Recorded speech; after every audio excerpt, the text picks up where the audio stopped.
இப்ப அண்ணன் அவர் கொடுத்த காசை கேட்டாரா? இல்ல நான் தான் காசு வேணும்னு கேட்டனா? எதுக்குங்க இப்படி பண்றாரு? எனக்கு எதுவுமே புரியல. நான் உங்களை மாதிரிதான் தலையும் புரியாம வாலும் புரியாம முழிச்சுக்கிட்டு இருக்கேன்.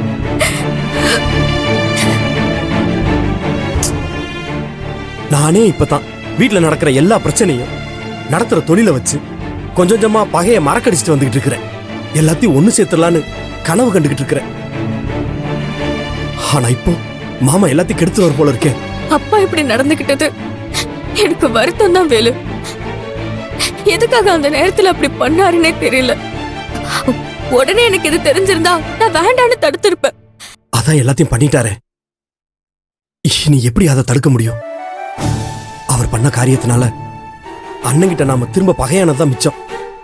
வேலு, உங்களை மாதிரிதான் நானும் இந்த குடும்பத்தை பழைய மாதிரி ஒண்ணு சேர்க்கணும்னு கனவு கண்டுட்டு இருக்கேன். இங்க நடந்ததை நினைச்சு கவலைப்படாதீங்க.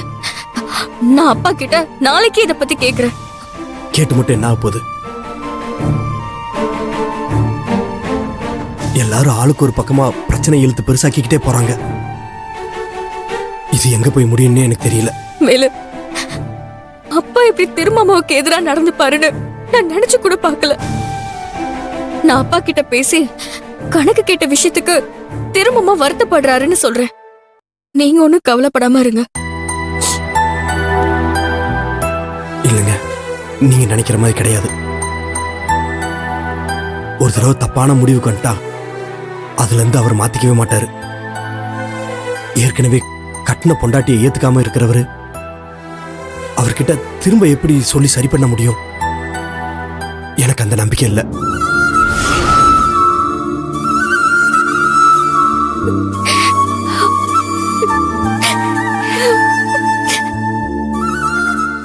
ஏங்க இப்படி வருத்தப்படுறீங்க? உங்களை இப்படி பார்க்கவே கஷ்டமா இருக்கு. எல்லாமே என்னாலதான். அண்ணனுக்கு ஏற்கனவே உங்க மேல கோபம் இருக்கு. இப்ப திரும்பவும் இவ்வளவு விஷயம் நடந்ததுக்கு நாம தான் காரணம்னு ஒரு குற்றவாளியாத்தான் நம்மளை பாப்பாரு. நாம சொல்லிதான் எல்லா விஷயம் பண்றாங்க அப்படின்னு ஒட்டுமொத்தமா நம்மளை வெறுத்து ஒதுக்க போறாரு. அது நினைச்சா தாங்க எனக்கு கவலையா இருக்கு. நினைச்சா நினைச்சிட்டு போகட்டும் வேலு. என் மேல திருமாமா கோவப்பட்ட பரவாயில்ல. உங்களை அவர் எதுவும் சொல்லிடக்கூடாது. அதுக்காக நானே திருமாமா கிட்ட போய் பேசுறேன். வேலுவுக்கும் இதுக்கும் எந்த சம்பந்தமும் இல்லைன்னு பேசி புரிய வைக்கிறேன். என்னங்க உங்களுக்கு தெரியாதா? அண்ணன் நம்ம முகத்தை கூட பார்க்க விரும்பாம நம்மள பார்க்காம போயிட்டு வந்துட்டு இருக்கிறாரு. அவர்கிட்ட போய் எப்படி போய் பேசுறது? அப்படியே நம்ம போய் பேசினாலும் அவர் கேட்டுட்டு தான் மறுவேளை பாப்பாரா? எனக்கு அந்த நம்பிக்கை இல்லை.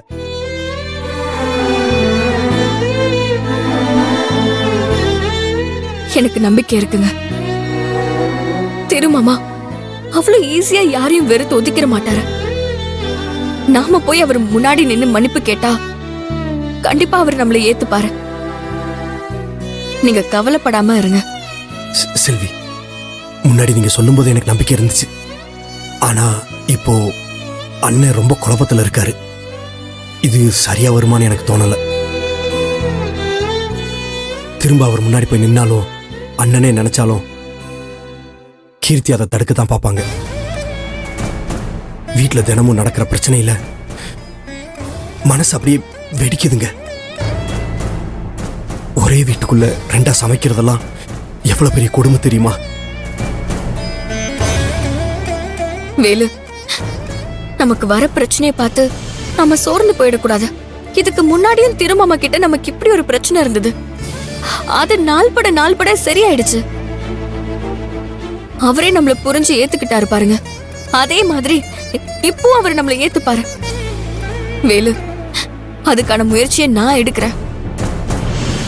இன்னைக்கு ரெண்டா சமையல் நடக்கிற இந்த வீடு திரும்பவும் ஒட்டு மொத்தமா ஒன்னா சமைச்சு ஒன்னா சாப்பிடுவோம்.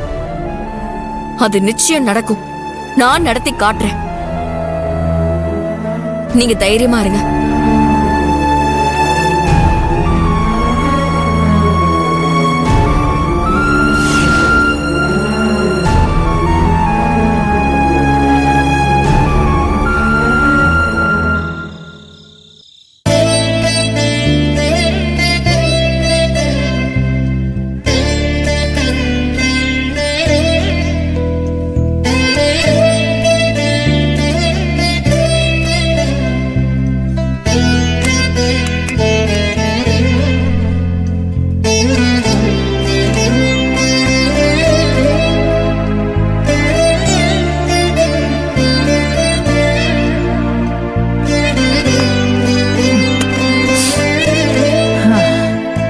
வீட்டுல நடக்கிற பிரச்சனையினால பெரியவங்க மனசு மட்டுமா பாதிக்க போது, சின்ன பிள்ளைங்க மனசும் பாதிக்குது.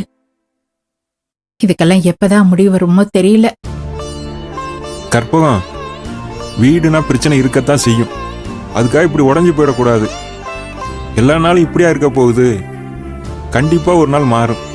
இல்லப்பா, நானும் இந்த பிரச்சனையெல்லாம் நாளாக நாளாக வீரியம் குறைஞ்சி எல்லா பிரச்சனையும் மறைஞ்சு போயிடும் தான் நினைச்சேன்.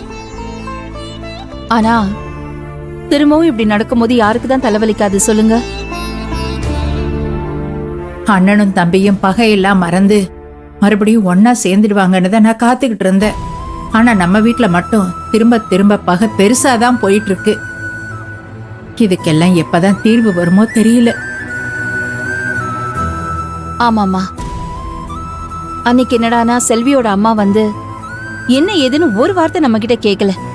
பாவம், வாயும் வயிறுமா இருக்கிற கீர்த்திய கை நீட்டி அடிச்சு பெரிய பிரச்சனையை உண்டாக்கிட்டாங்க. அந்த சூடே கொஞ்சம் கூட குறையல. அதுக்குள்ள சந்தன பாண்டி ஐயா அதுவும் பணக்கார திமிர்ல தெருக்கிட்ட பணத்தை செட்டில் பண்ண சொல்லிருக்காரு.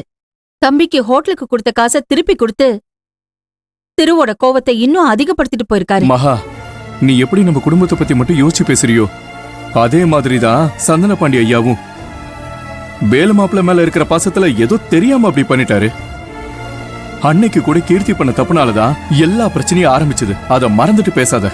நான் மறக்கலங்க, எனக்கு என் தம்பிங்க மட்டும்தான் முக்கியம். இப்படி ஆளாளுக்கு நம்ம வீட்ல வந்து பிரச்சனை பண்ணிட்டு போனா அது எங்க போய் முடியும்னே தெரியாதுங்க. நடந்த சம்பவத்தால வேலு மேல திருவுக்கு இன்னும் கோபம் அதிகமாகத்தான் செய்யும். அப்புறம் எப்படிங்க எல்லாரும் ஒன்னா வாழ முடியும்? இப்போ இத பத்தி பேசி எந்த பிரயோஜனமும் இல்ல. இனிமேலும் நம்ம வீட்டுல இந்த மாதிரி பிரச்சனை வராம இருக்கிறதுக்கு அதுக்கு என்ன வழின்னு நாம தான் ஒரு முடிவு எடுத்தாகணும். இப்படியே போச்சுன்னா தம்பிங்க வாழ்க்கை மட்டும் இல்ல, எங்க வாழ்க்கையும் என்ன ஆகுமோ தெரியாதுமா.